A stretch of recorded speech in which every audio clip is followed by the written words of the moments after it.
सतगुरु की साजी निवाजी प्यारी सात संगत जी, प्यार और सत्कार से कहना धन निरंकार जी। उपकार किया जो सतगुरु ने शब्दों में सुनाया जा नहीं सकता।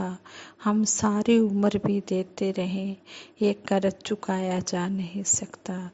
हम सतगुरु के एहसानों का ये कर्ज कभी भी नहीं चुका सकते हैं। जो सतगुरु ने हमें ये अनमोल ब्रह्म ज्ञान दिया है और हमारे जन्म मरण के बंधनों को काट कर हमें मुक्ति दिलाई है। संपूर्ण अवतार वाणी के एक शब्द में 5 तत्व, 6 रस और 3 गुणों का जिक्र किया गया है। 5 तत्व हैं मिट्टी, अग्नि, जल, वायु व आकाश। 3 गुण हैं सत, रज व तम। और जो 6 रसों का वर्णन किया गया है वो है कि आँखों से हम दर्शन लाभ का रस लेते हैं। आँखों से हम दर्शन लाभ का रस लेते हैं, कानों से हम श्रवण रस का आनंद लेते हैं, जीभ से खाद्य पदार्थों का रस लेते हैं, त्वचा से स्पर्श का रस आता है, नाक से हम सूंघ कर सुगंधि का आनंद लेते हैं। ये सब इंद्रिय जनित रस है। और विशेष छठा रस है, विशेष रस छठा रस है भक्ति रस अर्थात आनंद। आनंद ब्रह्म ज्ञान और सतगुरु की कृपा का प्रसाद है। सतगुरु बाबा हरदेव सिंह जी महाराज के शब्दों में आनंद ही सच्चा सुख है, इंद्रियों की सीमा से परे। साथ संगत जी, सतगुरु ने हमें समझा दिया है कि 6 रस कौन कौन से हैं। आँख, कान, नाक, त्वचा और जीभ। और छठा जो रस है वो है भक्ति रस। भक्ति रस से ही आनंद आता है। आनंद जब भक्ति रस से आनंद आता है तो वही सच्चा रस है। सतगुरु से हमें क्या मांगना चाहिए? सतगुरु से हमेशा हमें यही मांगना चाहिए कि पूरे जीवन भक्ति की लगन हमारे मन में बनी रहे। जिसके मन में भक्ति की लगन बनी रहती है, कहते हैं कि वही मोक्ष का अधिकारी भी होता है और उसका पक्ष भी ये निरंकार सतगुरु लेता है। उसके जीवन में हर प्रकार की खुशियां भी समा जाती हैं। कई बार विपरीत परिस्थितियों का सामना करना पड़ता है। यदि कभी किसी कारणवश ऐसी परिस्थितियां उत्पन्न हो भी जाएं तो सतगुरु भगत को उसी प्रकार बचा लेता है जैसे महाभारत के युद्ध में सभी पांडवों को बचाया था। सतगुरु निरंकार जिसका पक्ष लेते हैं, सतगुरु निरंकार जिसका पक्ष लेते हैं उसके जीवन में खुशियां ही खुशियां आ जाती हैं। आगे एक क्वेश्चन आया हुआ है कि प्राय देखा जाता है कि जो विनम्र और दयालु हैं, सबसे समानता के आधार पर सत्कार भरा व्यवहार करने वाले हैं, उनके साथ भी धोखा हो जाता है।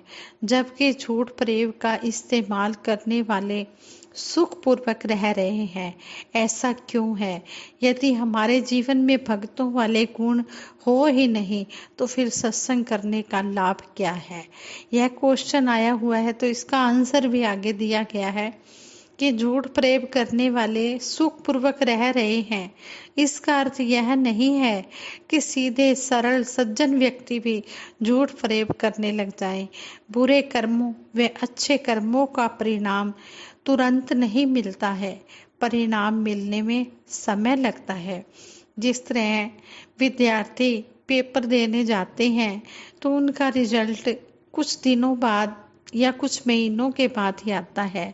जिस समय वो पेपर देने जाते हैं उसी समय उनको उसका रिजल्ट नहीं मिल जाता है, परिणाम नहीं मिल जाता है। इसी तरह बुरे कर्मों व अच्छे कर्मों का परिणाम भी तुरंत नहीं मिलता है, परिणाम मिलने में समय लगता है। आज जो छल कपट करके भी सुखी जीवन बिता रहे हैं वे अपने बुरे कर्मों के बीज बोने में लगे हैं। बीज पेड़ बनने में कुछ समय तो लेता ही है। बुरे कर्मों के बीज जब अंकुरित होकर पेड़ बनेंगे तब पता चलेगा कि झूठ प्रेम कितना बुरा है।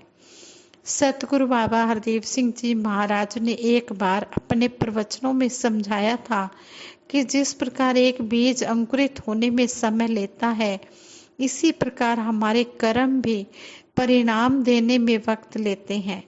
बुराई का फल बुराई के रूप में तुरंत ना मिलता देखकर बुरे कर्म करना शुरू नहीं कर देना चाहिए। जहाँ तक सत्संग में जाने पर भी भक्ति वाले गुण ना आने का क्वेश्चन है, कहते कि जीवन में भक्तों वाले गुण हो ही नहीं तो फिर सत्संग करने का लाभ क्या है। तो इसका भी आंसर दिया गया है कि जहाँ तक सत्संग में जाने पर भी भक्ति वाले गुण ना आने का क्वेश्चन है, तो इस संबंध में यही जानना सही होगा कि भक्ति वाले गुण धीरे धीरे मन में विकसित होते हैं। यदि सत्संग में जाते रहेंगे तो भक्ति पूर्ण होने की संभावना बनी रहेगी। इसलिए भक्ति के रास्ते पर लगातार बढ़ते रहने, विवेक को जागरूक रखने और भक्ति वाले गुणों को अचीव करने के लिए सत्संग करना बहुत जरूरी है। तो यहाँ पर सत्संग की महत्ता भी बताई गई है कि हमने सत्संग करना है। और सतगुरु समझाते हैं कि सत्संग में आकर ही हमें अच्छी अच्छी बातें सीखने को मिलती है। जैसे कि किसी का दिल नहीं दुखाना, अपनी ईमानदारी से कमाई करके जीवन गुजारना है, मन में बदले की भावना नहीं रखनी है। अगर किसी ने हमारा बुरा किया है तो हमने ये नहीं सोचना कि उसने हमारा बुरा किया है तो हम भी उसका बुरा करें, यानी कि मन में बदले की भावना नहीं रखनी है। ऐसे ही दासी एक स्टोरी भी आप जी के चरणों में शेयर करने जा रही है कि जो मन में बदले की भावना नहीं रखते हैं उनके साथ सतगुरु निरंकार हर पल रहता है और खुश रहता है। ये सतगुरु निरंकार उनको हर प्रकार की खुशियाँ देता चला जाता है। कहते भी हैं कर भला हो भला, जो दूसरों का भला करते हैं उनका भला अपने आप हो जाता है। यहाँ पर हमें सतगुरु समझाते हैं कि हमने मन में बदले की भावना नहीं रखनी है। कोई जैसा भी हमारे साथ व्यवहार कर रहा है उसको करने दो, हमने अपना व्यवहार जो है अच्छा ही रखना है। कहते हैं कि दक्षिण अफ्रीका का राष्ट्रपति बनने से पहले नेल्सन मंडेला ने रंग भेद विरोधी संघर्ष के कारण कई साल जेल में बिताए थे। जेल में उन्हें कोयला खानी का काम करना पड़ा था। राष्ट्रपति बनने के बाद एक दिन वह अपने बेस्ट फ्रेंड्स के साथ एक रेस्टोरेंट में खाना खाने गए। उसी रेस्टोरेंट में मंडेला की सीट से थोड़ा हटकर एक टेबल पर एक व्यक्ति बैठा खाना आने का इंतजार कर रहा था। मंडेला ने अपने एक सिक्योरिटी गार्ड से कहा, उस व्यक्ति को इसी टेबल पर बुला लो जो व्यक्ति दूसरी टेबल पर बैठा है। सेफ्टी गार्ड के कहने पर वह व्यक्ति मंडेला की टेबल पर आकर बैठ गया। सबके साथ वह आदमी भी खाने लगा, पर खाना खाते हुए उसके हाथ कांप रहे थे, माथा पसीने से तर हो गया था। खाना खत्म कर जल्द ही वह आदमी होटल से निकल गया। उसके जाने के बाद मंडेला के एक फ्रेंड ने कहा वह व्यक्ति शायद बीमार था। खाना खाते समय उसके हाथ पूरी तरह कांप रहे थे, उसे पसीना भी आ रहा था।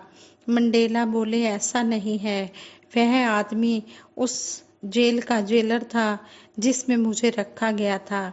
जब कभी मुझे यातनाएं दी जाती और मैं चिल्लाते हुए पानी मांगता तो यह मुझे गंदी गालियां दिया करता था। इसके कहने पर वह जेल कर्मी मुझे तरह तरह से पीड़ा देते, अपमानित करते थे। वह फ्रेंड हैरानी में पड़ गया। एक फ्रेंड ने पूछा, ऐसे आदमी को आपने अपनी टेबल पर खाने का सम्मान क्यों दिया? उसे इज्जत क्यों दी? उसे तो लेसन सिखाना चाहिए था। नेल्सन मंडेला शांत स्वर में बोले, मैं अब प्रेसिडेंट बन गया हूँ, राष्ट्रपति बन गया हूँ। उसने समझा कि मैं भी उसके साथ ऐसा ही बिहेव करूँगा, पर मेरा यह करैक्टर नहीं है। मुझे लगता है बदले की भावना से काम करना विनाश की ओर ले जाता है, वहीं धैर्य और क्षमाशीलता की मानसिकता हमें उन्नति की ओर ले जाती है। साथ संगत जी, कहने का भाव यही हमें इस स्टोरी से मिला है कि हमें हमारे साथ चाहे कोई कितना भी बुरा व्यवहार करे, हमने सभी के साथ सतगुरु निरंकार की ज्योति देखते हुए, इस निरंकार का अंश सब में देखते हुए सभी के साथ प्यार से व्यवहार करना है, अच्छा व्यवहार करना है। देखें ना अवगुण किसी के, गुणों के ग्राहक हम बने। इस तरह हमें सतगुरु समझाते हैं कि हमने गुण ही गुण ग्रहण करते चले जाना है। जहाँ से भी हमें अच्छी बात सीखने को मिले, हमने उसको सीखते चले जाना है और सतगुरु की आशीर्वादों के भागीदार बनना है। सतगुरु सच्चे पातशाह के चरणों में यही अरदास है। हे मेरे मालिक दीन दयाल, जो भी आप जी हमें कदम कदम पर सिखा रहे हो, हम इन बातों को अपने जीवन में ढालते चले जाएं और अपना लोक सुखी परलोक सुहेला तो करें ही, साथ ही प्रेरणा देकर सभी को इस मिशन के साथ जोड़ें ताकि सभी का लोक सुखी परलोक सुहेला हो जाए। और दासी सबके भले की कामना करते हुए सभी के लिए सिमरन करवाएगी। सभी ने मिलकर सिमरन में साथ देना है।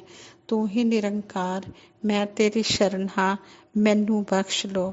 तू ही निरंकार, मैं तेरी शरण हां, मैनू बख्श लो। तू ही निरंकार, मैं तेरी शरण हां, मैनू बख्श लो। बोलिए सतगुरु माता सुदीक्षा सविंदर हरदेव जी महाराज की जय। निरंकारी राजमाता गुरु वचन अवतार की जय। साथ संगत जी प्रेम से कहना धन निरंकार जी।